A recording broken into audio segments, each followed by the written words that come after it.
I have heard from maybe 6 or 7 people this morning that they're a little beat up, a little sore and really tired.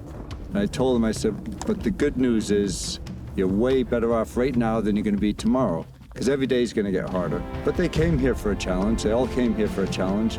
I broke the news yesterday to them that it's not fun and games here. We're here to create a team. You're going to go on a special mission, and you're going to save a life. And we're going to take the best of the best. So I need to push them hard. I need to push them hard out here in the desert, running, navigation, long gun, 50 cal, 14s, pistol, navigation underground. Everything we do is to see who the fastest are, the best operators, and those who could think clearly under stress. The number one person, we call that person our mission commander. In SEAL training, we call it the BUDS class leader. But this person here, which is Chris right now, is responsible for making sure all 32, including himself, rotate through all the weapons, get the land navigation, everything I task him with, the little bit of information we have, what we're getting from government headquarters, when I get that, I give it to Chris, and he passes it along to the team. So they're not only just shooting, doing a lot of PT, but they're also planning a mission that's going to take place in less than a week.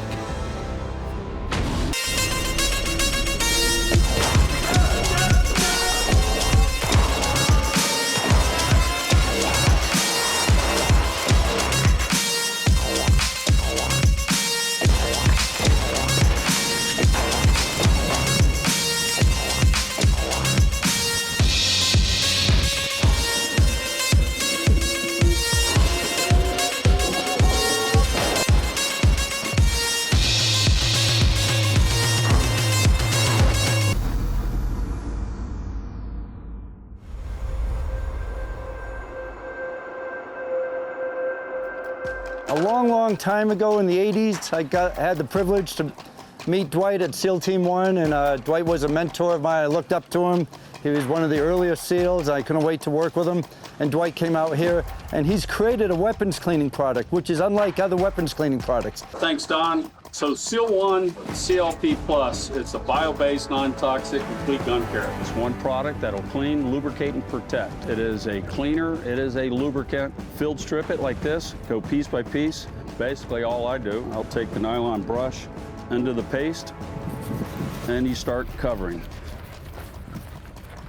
And then even on the handles, on the outside and on the inside, you wipe it all off. You don't leave any on there. It's safe on all metals, plastics, composites, wood, rubber, leather. And so one swipe coming back, you can see what it's pulled out. And this was a brand new firearm. With our product, your malfunctions from carbon buildup are virtually eliminated because carbon will not be building up. There's nothing to stick to.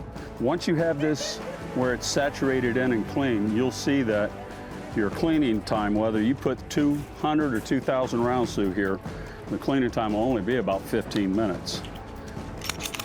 It's that simple. Fun watching you guys do this. And, you know, not me.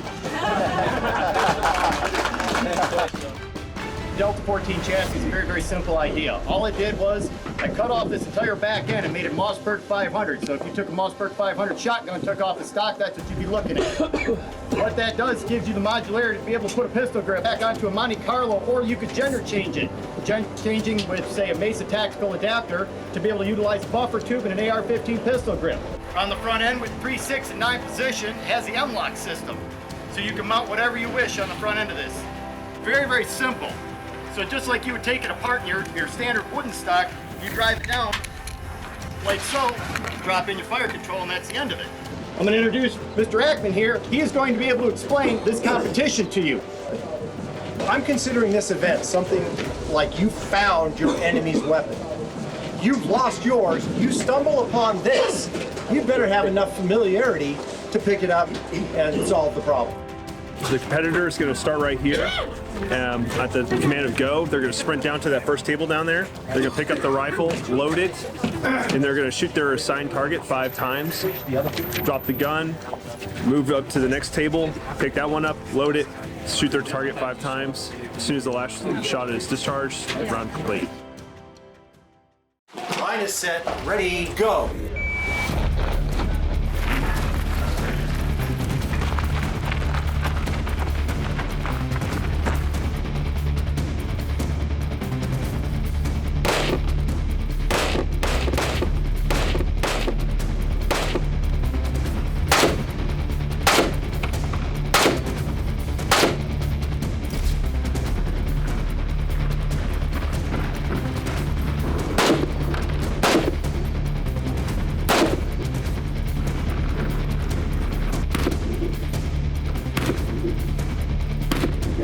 looking at everyone in the competition, the only thing I feel like I might be stronger on is some of my fundamentals because I'm around firearms every day. But, you know, these guys are pros. Like, there's so many awesome people here. It's kind of hard to even feel like you're even in the same stratosphere as some of these guys because they're like superheroes, but I'm just doing my best.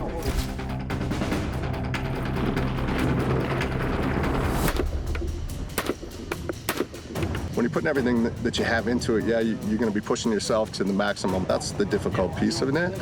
That was the evolution of Pop My Calf, so I took it slow. So I didn't blaze through it, but I did complete it. It's just taking one evolution at a time, trying to stay calm and just make the best of the experience.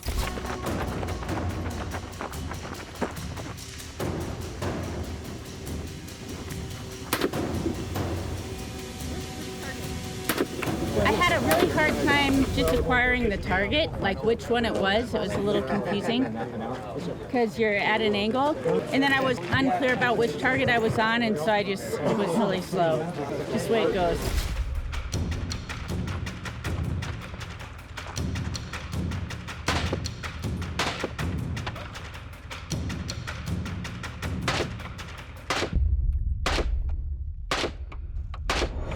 One or two of those shots might have went off target, but overall, felt like a pretty good run. Now I just gotta go find a stretcher.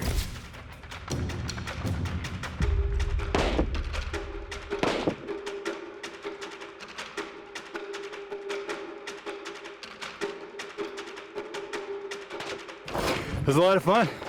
I feel like speed-wise and running, I was pretty on point. Yeah, I can't believe how fast these guys are sprinting, picking up that weapon and firing. Yeah. Complete composure. After doing that sprint, it's super impressive what they're doing.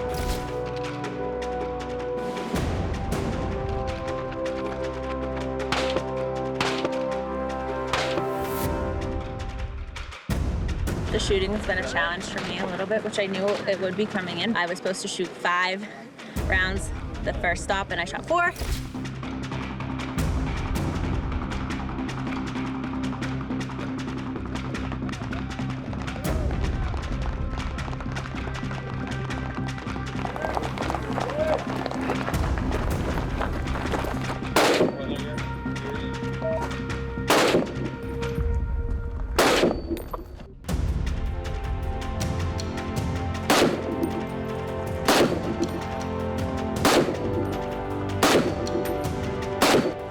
You had a lip over here, you still got 10 good shots, and your time wasn't too far off most people's.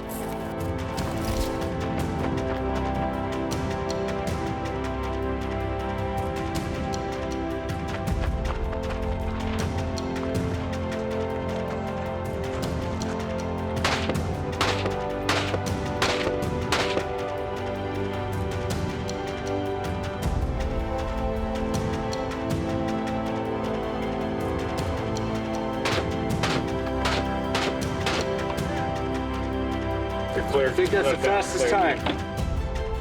See how many I hit? Excellent job. Fastest time yet, 27:18. Putting myself up against some of these guys that have been overseas and fighting for our country and have these skill sets, it's a good test to see where I'm at mentally compared to them. I did better than I expected.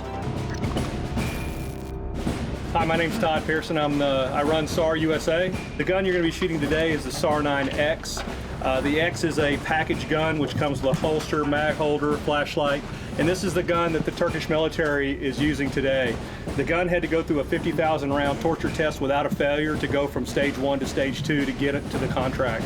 And it actually went 90,000 rounds with 3 failures, and it won the contract. The first thing you'll see is the ergonomics are exceptionally good. The gun points and feels really good in your hand, and the way they manufacture over there with state-of-the-art machinery, it's incredible. We're going to be running turning targets under time pressure. Targets turn, you'll present the gun, come out and engage your assigned target. You're going to drop to a knee, come around this way. Okay, now from here, obviously I can't hit target 10, so I may need to change an angle to be able to get target 10, but you must utilize your cover behind this.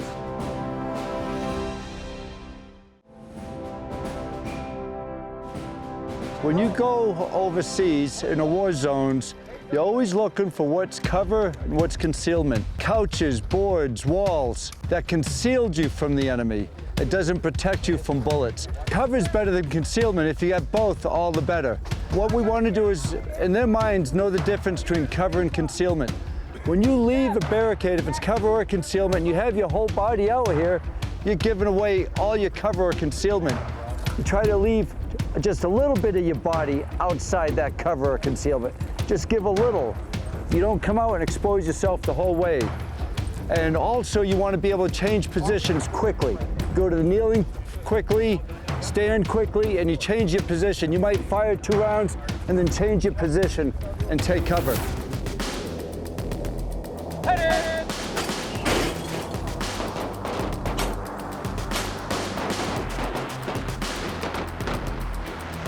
Shooters up on the 7-yard line. Headed.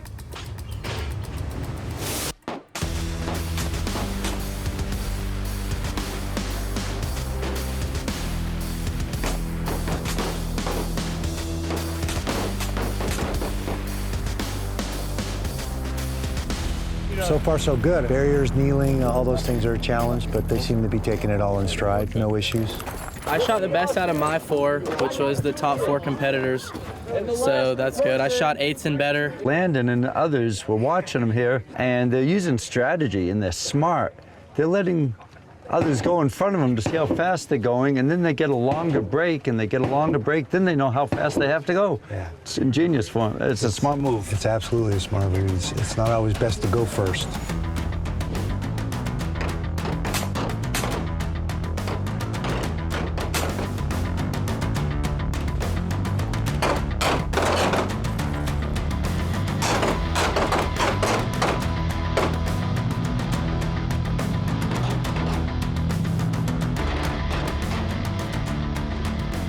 Some of them are taking a little too long in acquiring the target after they've moved, and then the time runs out and the target moves or turns sideways. So. And it looks like they're out there for a long time getting that good shot. Outside picture, yeah. Giving up their cover, which defeats the purpose.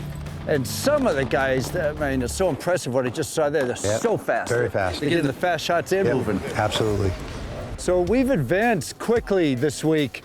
Yesterday, it was basic shooting. I mean, everybody did well. These guys and ladies are all shooters, but today it's advanced shooting, moving into tactical shooting. And that's usually after a couple of weeks of training. And we're doing it on day 2.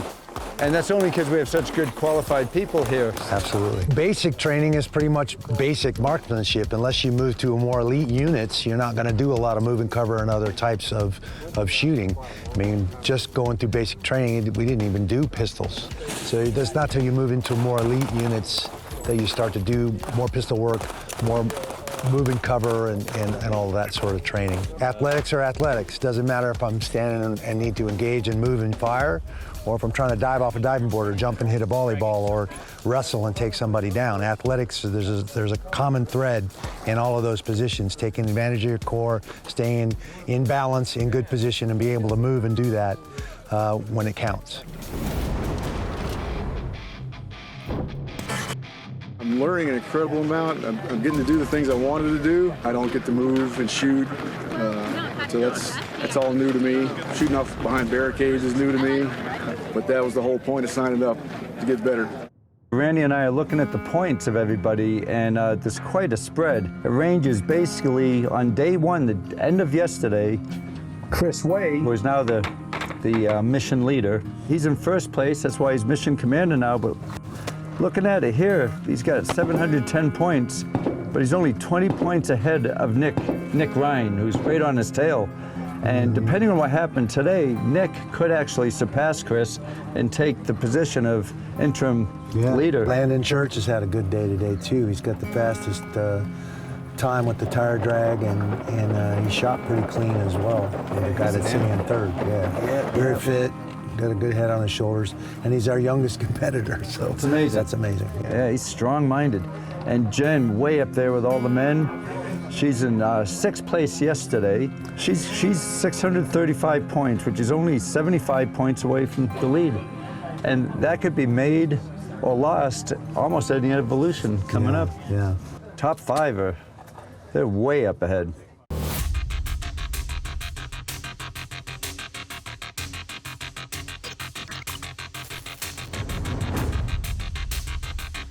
Harness as well. Oh, really? Yeah. The main thing for me to see right now is character. What I want to see above how good they are on the ropes or climbing, I want to see how strong they are up here and what their character is. Skills you can keep building on, building and building. If I see a lack in character, a lack in leadership, can't have that in a team.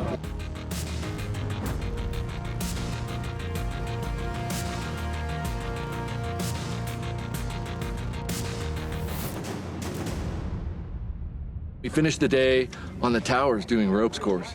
Coming into the show, we were told a few things. One, that it would be physical, and two, there would be a lot of skill sets involved. Chris Way was the first person to go, and he literally flew up the cargo net, ran up it. And the rest of us just looked at each other like we're all dead. But turns out that the timed part of the course didn't start until the top of the cargo net, which was fortunate. Within the team that we're assessing, there are people that are 10s and there are people that are 0s. And so the ropes course was a great way to assess the skill sets that those individuals have so that we could develop the weak ones and we can maintain the strong ones. It was something I was looking forward to as a rock climber and mountaineer. I was a little disappointed with myself in terms of not having the urgency that I felt like I needed to get through it faster. And I got a little bit hung up with my foot and the safety lines. And so that took me a while to figure out how to keep kicking that thing forward so that I could keep moving. Otherwise, I'd get hung up because I weigh like 112 pounds or something. Honestly, it didn't feel much of a challenge. I just went with it. It felt natural. I always like to pretend as a kid I was a monkey, so this is my way to do it as an adult. I'm not afraid of heights at all, and I love being up there and doing the rope stuff and doing the climbing walls, and I was in an element, so I was just loving it up there, got through it just pretty quickly. Top 10%, top 5% on that one.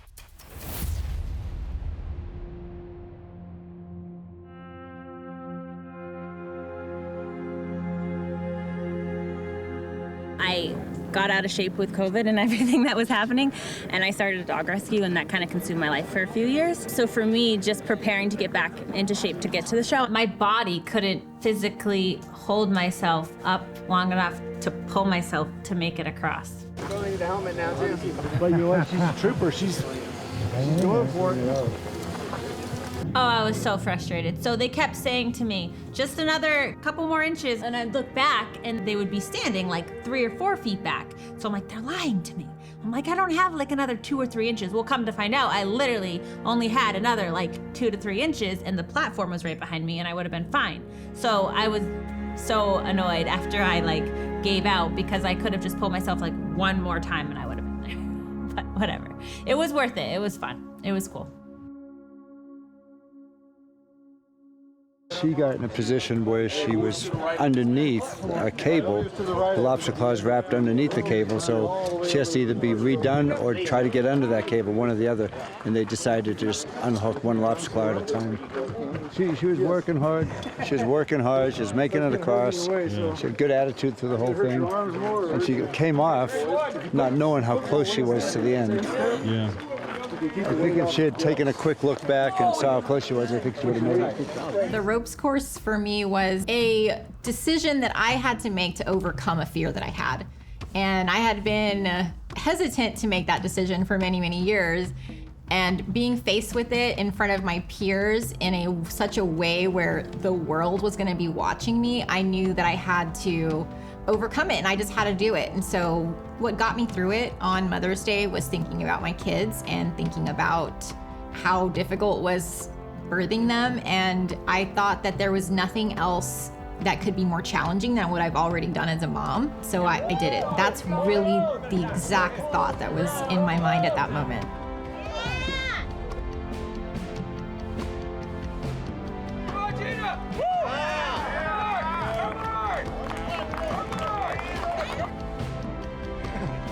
That was about the most work I've ever done in my life. When I came down, I had all these great people down here helping me out. One more time, grab on for dear life.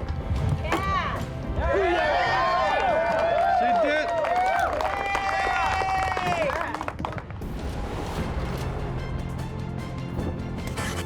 The ropes course was a great way to assess the skill sets that those individuals have so that we could develop the weak ones and we can maintain the strong ones. Coming up in the next episode. Oh, there's a way. That was brutal. Man, I'm done, bro. We had several people missing. Be accountable to each other. I'm getting the feeling nobody sees a sense of urgency to you guys missing teammates who could be out in the desert dying right now. Chris believes he deserves respect, but that doesn't mean that he's earned it. I don't want to even talk about it. There's going to be a talking later on today. Stay tuned.